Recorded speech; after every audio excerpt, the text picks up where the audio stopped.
Ya, Assalamualaikum warahmatullahi wabarakatuh. Selamat pagi teman-teman. Alhamdulillah kita bisa bertemu di sini dalam keadaan sehat walafiat, aman, lancar, dan tidak kurang suatu apapun.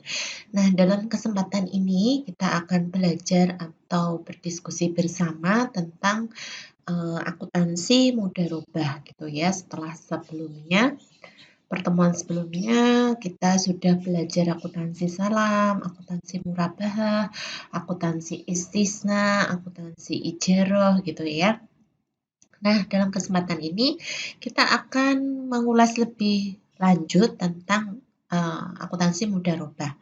Nah, untuk karakteristik mudharabah sendiri, di sini teman-teman akan mengenal istilah yang namanya sahibul mal dengan mudharib. Nah, untuk sahibul mal di sini adalah pemilik dana, sedangkan mudharib di sini adalah pelaksana, gitu ya. Nah, perbedaan akuntansi mudharabah ini dengan akuntansi konvensional misalkan ya. Nah, kalau kita perhatikan di sini pembagian laba tidak boleh ditentukan di awal gitu. Jadi misalkan diberikan dana atau dipinjamkan dana 100 juta. Nah, berarti per bulan nanti harus memberikan sebesar 5 juta. Jadi tidak ya. Nah, kalau di mudharabah semuanya diberikan dengan ketentuan persentase. Jadi misalkan sohibul ma'al sebesar 70%, sedangkan mudharib adalah 30%. Misalkan seperti itu ya. Atau sebaliknya. Jadi dia pakai persentase.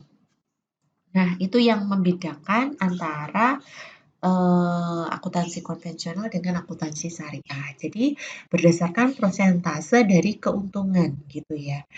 Nah, di sini dijelaskan bahwa pembagian keuntungan disepakati dari awal gitu ya. Seperti tadi persentase gitu ya. Misalkan 30% untuk pemilik dana, sedangkan mudharibna atau pelaksananya usaha mendapatkan 70%, misalkan seperti itu.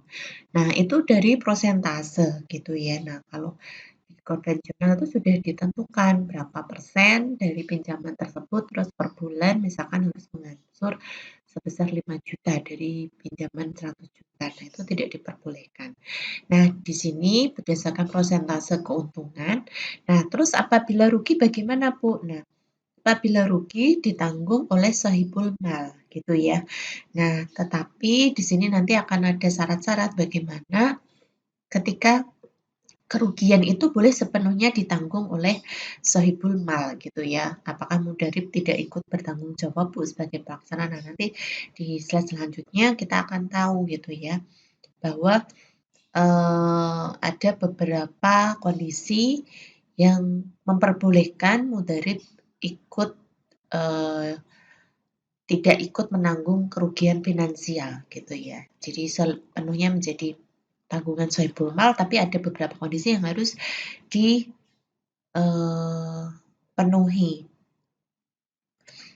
Nah, ini di sini ada beberapa istilah ya. Nah, nanti kita bahas lebih lanjut. Nah, untuk jenis mudharabah di sini ada 3. Teman-teman bisa melihat di sini ada mudharabah mutlaqah, mudharabah mustarokah ya, dan mudharabah muqayyadah.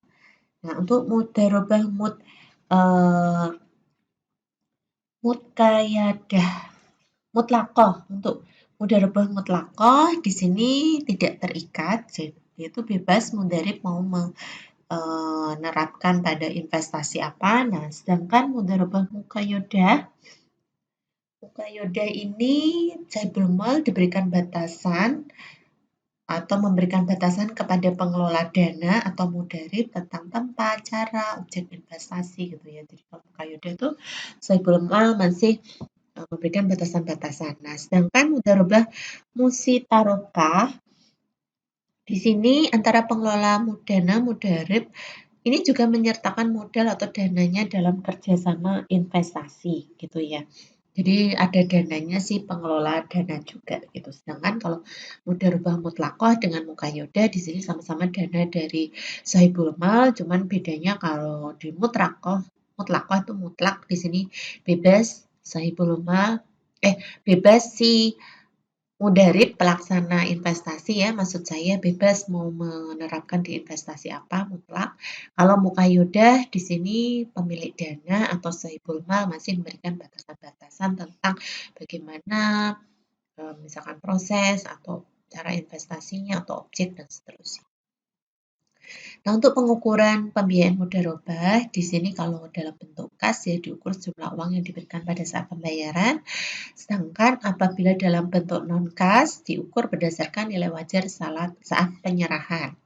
Selisih misalkan. Nah, di sini kemarin kita sudah sempat ya masing-masing kelas sudah kita bahas bersama bagaimana pencatatan apabila terjadi kerugian atau keuntungan gitu. Jadi tinggal disesuaikan saja akunnya diberikan nama mudharabah. Cuman teman-teman kemarin kita sudah belajar bersama tentang bagaimana pencatatan ketika terjadi kerugian ataupun keuntungan.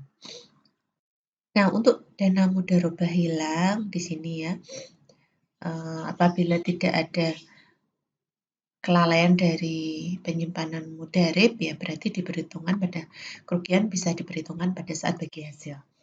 Nah, ini ada beberapa kondisi di mana di sini disebutkan bahwa kelalaian atau kesalahan dari mudharib di sini ya. Jadi di sini kelalaian atau kesalahan mudharib di antaranya apa sih yang apabila dia melakukan ini ya berarti dia ikut menanggung kerugian secara finansial gitu ya. Di awal tadi sempat saya bahas bahwa ketika transaksi mudharabah ini jadi kerugian menjadi tanggung jawab sepenuhnya dari sahibul mal dalam arti kerugian finansial. Tapi apabila si mudharib ini memenuhi beberapa persyaratan tertentu. Nah, apabila persyaratan tertentu itu dilanggar seperti yang akan kita bahas di bawah ini, maka si mudharib ini juga ikut menanggung kerugian gitu ya. Jadi tidak sepenuhnya menjadi tanggungan si pemilik dana atau sahibul mal. Nah, kesalahan apa aja di antaranya yang dilakukan? Yaitu yang pertama, tidak dipenuhinya persyaratan dalam akad. Jadi ketika pertama kan ada beberapa akad yang disepakati dua belah pihak, nah ternyata dia tidak memenuhi salah satu atau salah dua gitu ya. Nah, kedua, dia tidak terdapat force majeure sesuai akad. Nah, force majeure itu misalkan suatu kondisi di luar kondisi biasa atau di luar kondisi normal gitu ya, misalkan bisa ada bencana gitu, atau misalkan wabah yang mendunia, misalkan seperti itu. Jadi memang kondisi tidak biasa gitu ya. Nah, atau yang ketiga, ini bisa diputuskan sesuai hasil putusan pengadilan. Nah, ini misalkan dibawa ke ranah pengadilan ternyata memang diputuskan si pengelola dana ini bersalah gitu. Nah, berarti dia ikut menanggung kerugian secara finansial. Nah, ini ya tadi sudah sempat kita bahas sebentar. Nah, di sini kalau saya melihat dari beberapa transaksi mudharabah, bank ini bisa sebagai mudharib juga gitu, tapi juga bisa sebagai sohibul mal gitu ya. Nah, tinggal nanti dia dari segi mananya gitu. Jadi karena pencatatan akunnya nanti juga menyesuaikan di sini bank sebagai apa gitu ya. Nah, terus teman-teman di sini bisa melihat dan akan lebih jelas apabila teman-teman nanti sudah masuk di contoh transaksi ya. Nanti akan saya tunjukkan gitu. Nah, kemarin teman-teman juga ketika presentasi di kelas gitu ya, ada beberapa yang mungkin di PPT-nya belum ada contoh akun-akunnya gitu. Nah, nanti masih ada waktu bisa ditambahkan sedikit gitu ya. Jadi supaya ada contoh akun-akunnya gitu. Nah, untuk yang prinsip bagi untung ini ya. Nah, ini kita cari untung dari mana sih? Ya penjualan dikurangi harga pokok, nanti ketemu laba kotor. Nah, laba kotor dikurangi biaya-biaya. Nah, itu baru ketemu laba bersih. Nah, di sini ada diberikan contoh juga ini dari teman-teman gitu ya. Nah, di sini BPRS Rahma menyetujui pemberian fasilitas mudharabah gitu ya, mutiakoh. Mutiakoh ini mungkin maksudnya mutlokah ya, mutlakoh ya mungkin, mutlakoh ya. Nah, ini mungkin salah ketik aja gitu. Jadi ini sepenuhnya bebas ya kalau mudharabah mutlakoh tadi sudah kita bahas.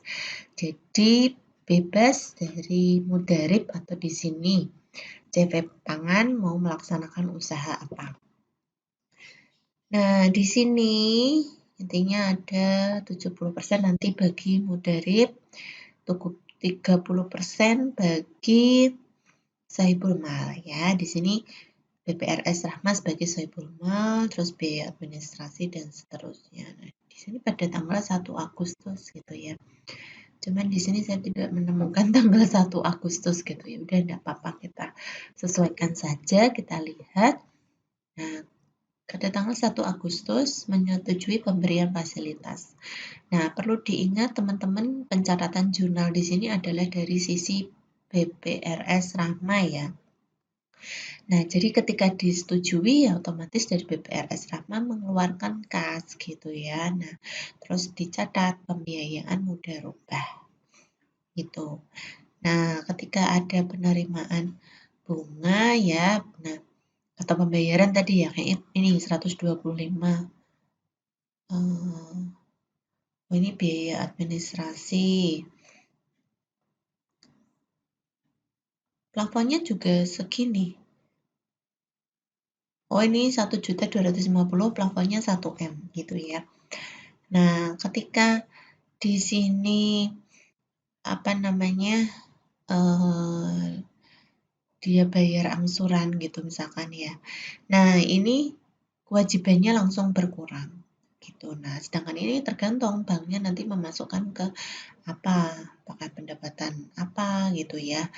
Nah, di sini kalau kewajiban kalau berkurang sebelah debit ya gitu. Jadi dicatat sebelah sini. Nah, ketika penerimaan bagi hasil juga di sini kas pendapatan bagi hasil. Nah, Bu, misalkan ini dia kan bayar bagi hasil Bu, kok kasnya bertambah? Nah, sekali lagi saya sampaikan bahwa pencatatan ini adalah dari segi banknya, yaitu BPRS Rahma gitu. Jadi teman-teman biar tidak bingung. Gitu ya. Nah, ini yang kerugian. Sebenarnya di PPT yang lain lebih jelas untuk kerugian. Nah, ini saya berikan contoh lagi di sini. Di sini bank juga sebagai mudharib juga. Kalau di contoh sebelumnya tadi, ini ya LKS Lembaga Keuangan Syariah, dia sebagai sohibul mal gitu ya, pemberi dana. Tapi ada CV Pangan yang butuh dana tadi ya sebagai mudharib. Kalau di transaksi ini sebaliknya teman-teman ya. Jadi BPRS Rahma di sini sebagai mudharib atau dia